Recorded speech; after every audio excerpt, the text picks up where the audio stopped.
उत्तर पुणे जिल्ह्यातील सर्वात मोठ्या भरणाऱ्या श्री मुक्ताबाई देवी व काळोबा देवाच्या यात्रेनिमित्त श्री क्षेत्र नारायणगाव येथे विविध धार्मिक सांस्कृतिक कार्यक्रमाचे आयोजन करण्यात आले आहे, अशी माहिती यात्रा कमिटीचे अध्यक्ष अशोक देवराम पाटे, विकास तोडकरी, अजित कोऱ्हाळे व सचिन तोडकरी यांनी दिली।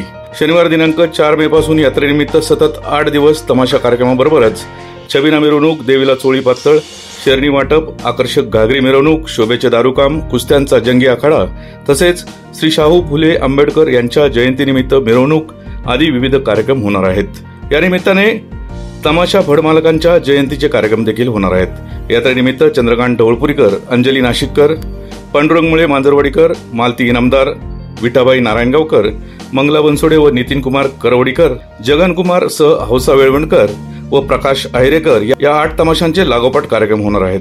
जिजामाता बाळंतविडा सोहळा समितीच्या वतीने लोकार्पण करण्यात आलेल्या चांदीच्या पालखीमध्ये देवीच्या उत्सव मूर्तीची ग्रामप्रदक्षिणा घालून भव्य मिरवणूक काढण्यात आली। यावेळी उपसरपंच योगेश पाटे, संतोष नाना खैरे, एकनाथ शेटे, संतोष वाजगे, सुजित खैरे, ज्ञानेश्वर आवटी, प्रल्हाद पाटे, अजित वाजगे, कैलास पानसरे, मकरंद पाटे, गणेश वाजगे, डॉक्टर संदीप डोळे, अनिल दिवटे, ग्रामस्थ, ग्रामपंचायत सदस्य, यात्रा कमिटीचे सदस्य, पदाधिकारी उपस्थित होते।